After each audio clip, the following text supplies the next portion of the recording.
खैर धीरे धीरे पता लगा, और जब इसके अंदर मैं कविता के अंदर घुसी तो न जाने कितना कुछ पढ़ने को मिला। हिंदी के सैकड़ों छंद हैं, लेकिन गजल एक इतनी टफ विधा थी कि मैं इसके पीछे पड़ गई। ये क्या चीज है? काफिया, अरे ठीक तो है। मैंने लिटरेरी पर्सन से पूछा, उनको भी काफिया ठीक लगता था, और सर कह रहे गलत है। तो क्या है?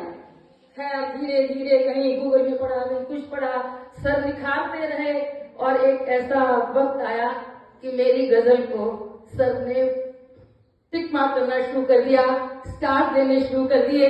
और ये मेरी सफलता थी कि मेरे गजल गुरु ने मेरी रचनाओं को, मेरी गजल को अप्रूव कर दिया। और अब मेरा मेन फील्ड जो है दुकान पर छत मुक्त से होता हुआ गजल पर पहुंच गया। और मैं प्रणाम करती हूँ अपने गजल गुरु की कि आज भी रात को मैं 10 बजे लिखना, 10:30 बजे लिखने बैठती हूँ जब सब शांत हो जाता है। और उस वक्त भी अगर मैं गजल लिखती हूँ तो ये तुरंत कहेंगे ये यहाँ पे नुक्ता रह गया, ये वर्किंग ठीक नहीं है। मतलब उसी वक्त ये मेरी करेक्शन करते हैं, जब भी पढ़ लेते हैं, और मुझे फिर फोन करते हैं, अलका जी इसको करेक्ट कर लो। ये एक सच्चे गुरु का कि इतना वो पेन लेते हैं कि रात को पढ़ रहे हैं, दिन को पढ़ रहे हैं, जब भी लिख रहे हैं तभी मेरी कला को निखारने का प्रयास करते हैं।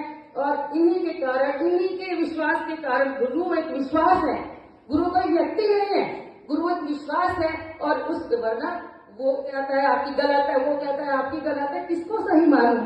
आज सोशल मीडिया पे एक से एक गलत लोग, आइए गलत रचनाएं आ रही है जिनको प्रभावित हो रही है, लेकिन मुझे खुशी है कि मेरी गलतियों को नोट किया। और आज इसी विश्वास की वजह से मेरी प्रथम गजल संग्रह का विमोचन हुआ, दूसरी मेरी प्रेस में है, तीसरी मेरी आज ही है, और एक मेरी छंदमुक्त कविता है हरियाणा साहित्य अकादमी में है। ये सिर्फ और सिर्फ एक गुरु के दिए हुए आत्मविश्वास के कारण हुआ। और इसके लिए मैं अपने पति श्री एवी शर्मा का भी आभार प्रकट करती हूँ कि उन्होंने मुझे कभी रोका नहीं। क्या बहुत देर होगी, 3 बजे तू सोई नहीं, सो जा। अरे मैं सो रही हूँ तो सो जाऊंगी। तो इन्होंने कभी परेशान नहीं करा जिंदगी में। ये दो मेरे इस गजल को पहुंचाने के लिए इन दोनों का श्रेय जाता है। और कविता छापने का श्रेय मेरी पोती को। मेरी दादी कवित्री है, मेरे सब जो भी मिले मेरी दादी कवित्री है। मुझे तो शर्म आने लगी कि राहुल भी नहीं है ऐसी कवित्री, तो मैंने उनको लिखा। और मैं फिर से नमन करती हूँ अपने गुरु को।